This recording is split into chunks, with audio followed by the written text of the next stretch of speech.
여러분 안녕하십니까? 11월 19일 NWN 내외 방송 뉴스를 시작하겠습니다. 정부가 발표한 주 52시간제 보안 대책을 두고 여야가 상반된 입장을 내놨습니다.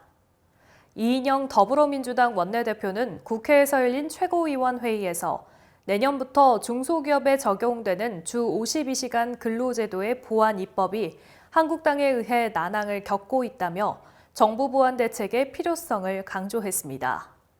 이 원내대표는 한국당은 추가적 유연 근로 제한도 수용하라고 요구하는데 이는 노동시간 단축의 근본 취지를 허무는 것이라며 제도의 취지를 살리면서 현실적인 경영의 어려움을 개선하는 두 마리 토끼를 잡을 지혜를 발휘해야 한다고 말했습니다. 반면 자유한국당은 여야 협상이 진행 중인 국회에 정부가 최후 통첩을 날린 셈이라며 정부의 보안 대책을 비판했습니다.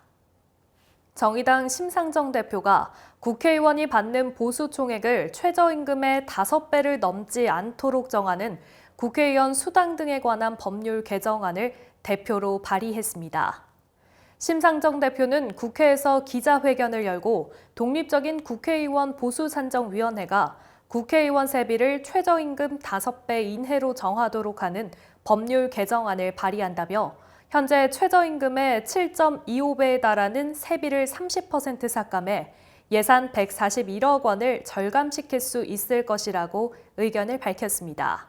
또 세비 삭감과 의원 정수 확대는 별개라며 의원 정수 확대는 지역구 기득권을 가진 민주당과 자유한국당이 최종적으로 판단할 일이라고 덧붙였습니다.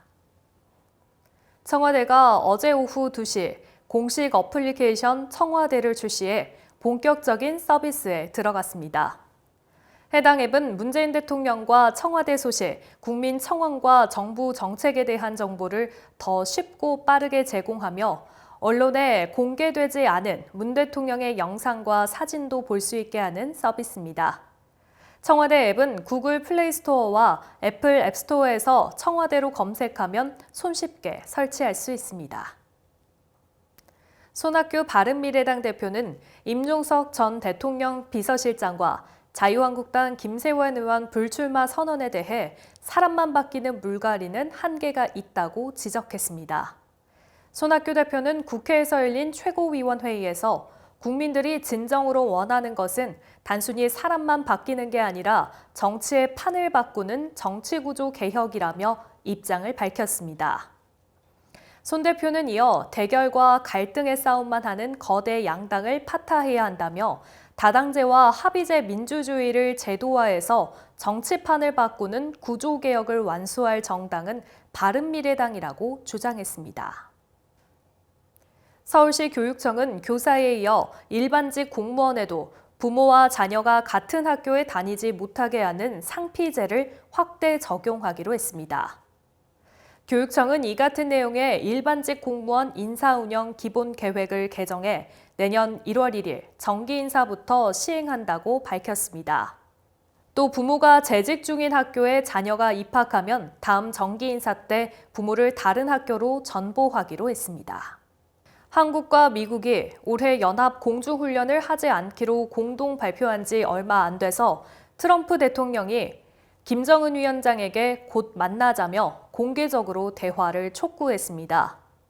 내년 미국 대선을 앞두고 트럼프 측이 하루빨리 3차 북미 정상회담 개최를 희망하는 모습인데요. 10월 초 실무 협상이 깨진 이후 트럼프 대통령이 북한 문제의 언급을 거의 하지 않다가 3차 정상회담을 시사하는 메시지까지 내놓은 만큼 북미 실무 협상이 조만간 이뤄질 것이란 기대감이 높아지고 있습니다. 우리 야구 대표팀이 프리미어 12 대회 결승전에서 일본에 역전패했습니다. 경기 초반 김하성과 김현수의 활약으로 분위기를 가져왔으나 2회에서 선발 양현종이 석점 홈런을 맞고 역전을 허용했습니다. 결국 경기 흐름을 가져오지 못한 채 조상우가 7회 한 점을 더 내줘 아쉬운 준우승에 그치게 됐습니다. 대회를 준우승으로 마친 대표팀은 도쿄올림픽 출전권 확보에 만족해야 했습니다. 그룹 마마무의 신곡 힙이 국내외 차트 정상을 휩쓸며 좋은 반응을 얻고 있는 가운데 미국 빌보드 집중 조명을 받았습니다. 빌보드는 신곡 힙은 마마무에게 심술궂은 말을 하는 사람들을 대담하게 깎아내리는 멋진 곡이라며 멤버 화사 씨가 공동 작사로 참여해 마마무가 얼마나 힙한지에 대해서 힘있고 무게감 있는 멜로디로 쿨하게 노래한다고 평했습니다. 특히 그동안 전형적인 아이돌 그룹의 퍼포먼스나 패션 스타일을 따르지 않는 모습으로 두각을 드러내며 찬사를 받고 있다고 마마무를 호평했습니다. 올해 일본에 대한 무역 수지 적자가 16년 만에 최저치를 기록할 것으로 전망됩니다.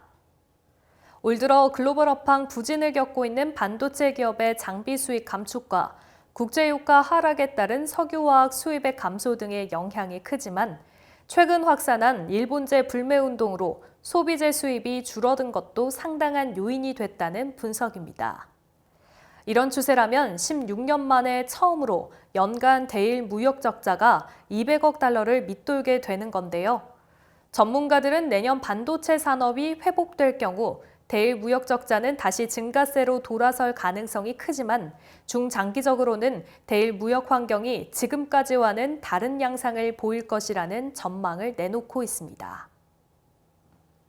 네이버는 소프트뱅크와 함께 라인과 야후재팬 운영사 Z홀딩스 간의 경영 통합 기본 합의서를 체결하기로 결정했다고 공시했습니다.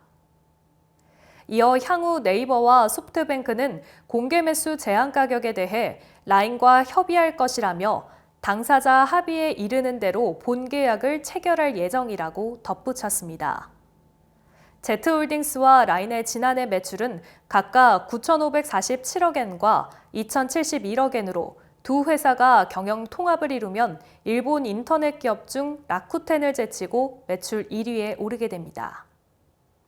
오늘 아침 출근길 한파에 많이 놀라셨을 것 같습니다. 이번 주 목요일까지는 추위가 계속된다고 하니 옷차림 든든하게 하시기 바랍니다. 오늘 뉴스 여기서 마치겠습니다. 시청해주신 여러분 고맙습니다.